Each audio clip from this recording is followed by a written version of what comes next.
হবে। জাতীয় পার্টি কিন্তু সবসময় টার্নিং পয়েন্টে ছিল। আপনি 2006 সালে যখন এরশাদকে অ্যারেস্ট করলে, যে আজকে এখানে যারা আছেন রংপুর, আপনারা সকলেই 91-তে আপনারা কি অসাধারণ আন্দোলন করেছিলেন।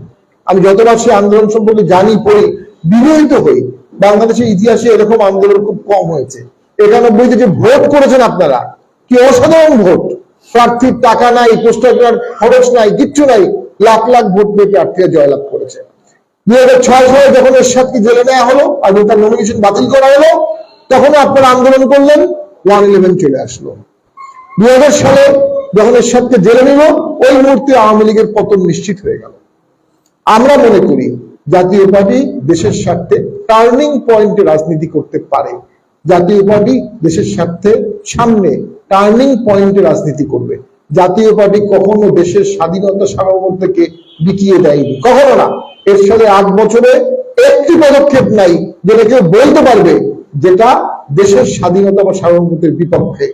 উনি শান্তি বাহিনীর সাথে শান্তি স্থাপন করেছিলেন, রোহিঙ্গা ইস্যু ছিল না, উনি রাষ্ট্রধর্ম ইসলাম করেছিলেন। এদেশের মেহনতি আমাদের মানুষদের কথা চিন্তা করে, যারা ধর্মভিন্ন মানুষের কথা চিন্তা করে। আজকেও আলেমরা বক্তব্য দিলে বলে যে এরশাদ একজন ইসলামের খাদেম, কারণ তিনি রাষ্ট্রধর্ম ইসলাম করেছিলেন এবং একটা অসাধারণ ভারসাম্যপূর্ণ পররাষ্ট্রনীতি করতে পেরেছিলেন। Bharat, China, America, middle east, Saddam Hossain তার ঘনিষ্ঠ বন্ধু ছিলেন, সৌদি যুবরাজরা তার ঘনিষ্ঠ বন্ধু ছিলেন, বাচ্চা ফাহাদ। এবং উনি যখন সৌদি আরবে যেতেন, রাষ্ট্রীয় অতিথি হিসাবে, রাজার অতিথি হিসাবে যেতেন। এবং বাংলাদেশের একমাত্র রাষ্ট্রপ্রধান যিনি আমেরিকা গেলে আমেরিকার প্রেসিডেন্ট তাকে সম্বর্ধনা করেছিলেন, আর কাউকে না। এবং সেটা সবসময় বলি, রেগান তার বইতে এরশাদ সম্পর্কে এক পাতা লিখে গেছে, এরশাদ কি। সেই মানুষের দল আমরা করছি, আমাদের লজ্জা পাওয়ার কিছু আছে? আমাদেরকে স্বৈরাচার গালি দিলে বাংলাদেশের কোন দল স্বৈরাচার না? আমাদেরকে যদি স্বৈরাচার গালি দেয়, আমরা হইলাম ছোট স্বৈরাচার, বাকি দলগুলো হলো বড় স্বৈরাচার। আর বলতে পারে গৃহপালিত, বলতে পারে অমুক টমুক। আমরা ভোটে গেছি কয়েকবার, এটা সত্য।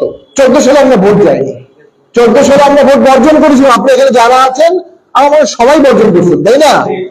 14 সালে যদি আমরা বলতাম যে আমরা ভোট করব, এই রিমোট সবাই এমপি হতাম। সে অভাব ছিল আমাদের কাছে, টাকার অভাব ছিল, যে টাকা দেওয়া হবে, ভোট করে এমপি হবে নিশ্চিত। আমার কাছে ছিল, পজিশনের কাছে ছিল, আমি জানি, ব্যক্তিগতভাবে জানি। সেই সময় ডিসি স্যার আমাদেরকে মেসেজ দিচ্ছেন যে আপনারা মনোনয়ন প্রত্যাহার করবেন না, অনেক সুবিধা আপনাদেরকে দেওয়া হবে। আমরা তো সেই ফাঁদে, দেশের স্বার্থে আমরা সেই ফাঁদে দেইনি। আমরা এর সাথে নির্দেশ শুনেছি, আমরা কিন্তু একটা একতরফা ইলেকশনে অংশগ্রহণ করতে চাই নাই। 14 সালেই দলটার নেতৃত্ব কিছুটা ভাগ হয়ে গিয়েছিল, ফলে 24 সালেও সেটার ইম্প্যাক্ট পড়েছে। জিএম কাদের যদি একবার পাবলিকলি বলতেন যে আমি ভোটে যাবে না, পরের দিন তার লাঙ্গল থাকতো না। উনি আমাকে বলতে সামনে যাও, রিট করো, করতাম রিট, যশোর বলতে আমি বিব্রত। ওনাকে 8 মাস কথা বলতে দেয়নি। 8 মাস একটা বাজে মামলায় তার মুখ বন্ধ ছিল। আর 14 সালে যখন আমরা নির্বাচন বর্জন করলাম, তখন যদি জামাত বিএনপি দেশব্যাপী একটা আন্দোলন করতো যে দেশে কোনো ইলেকশন হবে না, জাতীয় পার্টি ইলেকশন করবে না, তাহলে 14 সালেই দেশের ইতিহাস অন্যরকম হয়ে যেত। সেটা সেই সময় বিএনপি জামাত করেনি। এরশাদ টার্নিং পয়েন্ট করে দিয়েছিল, পাস দিয়ে দিয়েছে। বিএনপি জামাত 14 সালে গোল দিতে পারেনি। তার জন্য তারাও সাফার করছে, আমরাও সাফার করছি, দেশও সাফার করবে। তবে সামনে আমরা মনে করি অন্তর্ভুক্তিমূলক রাজনীতি হবে, আইনের শাসনের রাজনীতি হবে, মানবাধিকারের রাজনীতি হবে। বর্তমান উপদেষ্টা পরিষদকে আমরা সবসময় সহযোগিতা করেছি, সবসময় আমরা তাদের পাশে ছিলাম। জিএম কাদের বা অন্য সব সিনিয়র নেতারা আমাদের তাদের সুদীর্ঘ অভিজ্ঞতা থেকে এই উপদেষ্টা পরিষদকে সবসময় পরামর্শ দিতে রাজি ছিল।